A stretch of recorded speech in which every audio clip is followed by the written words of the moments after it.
Et tu savais que Doom, c'est le jeu préféré des bassistes? Non? Pourquoi? Bah parce que Doom, Doom, Doom, Doom, Doom, Doom, Doom, Doom, Doom, Doom, Doom, Doom.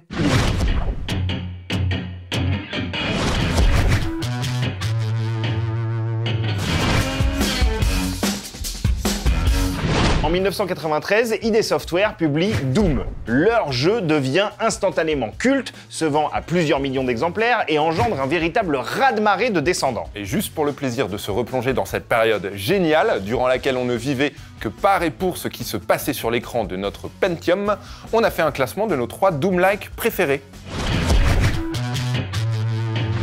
Hexen est la suite d'un premier Doom-like nommé Heretic, publié par ID Software, les créateurs de Doom, et développé par Raven Software. Le jeu propose une variation Dark Fantasy à Doom.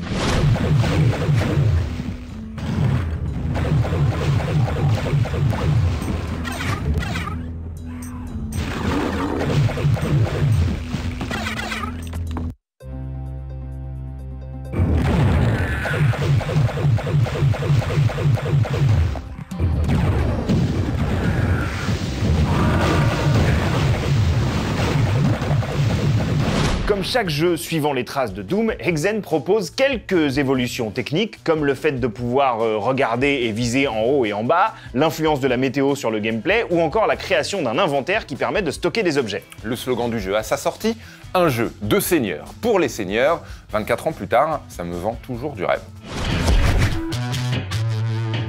Le succès retentissant de Doom ne tarde pas à activer la concurrence et LucasArts compte bien capitaliser sur sa licence phare pour livrer aux fans Dark Forces qui sort en 1995. Qu'est-ce que Dark Forces? Concrètement, c'est Doom, mais dans l'univers de Star Wars. Simple, efficace.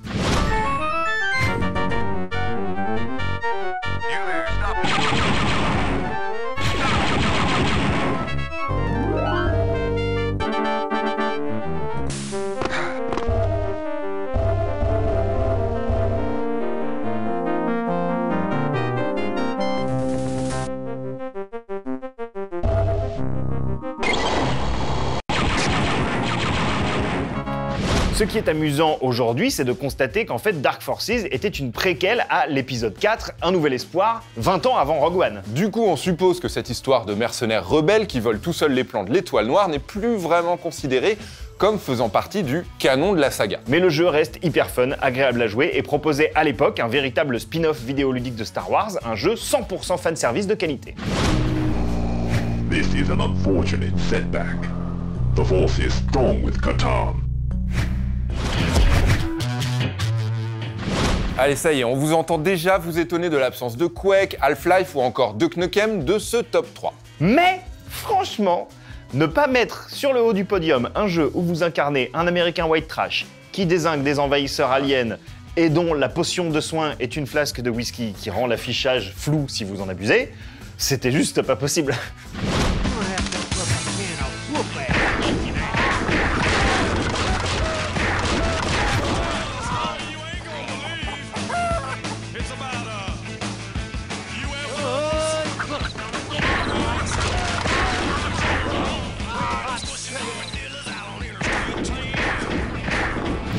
Redneck Rampage, publié par Interplay en 1997, est l'exemple typique du jeu culte qui fonce à 200 sur l'autoroute du mauvais goût. Quand l'action ne se déroule pas dans une chicken farm, c'est dans un camp de caravane.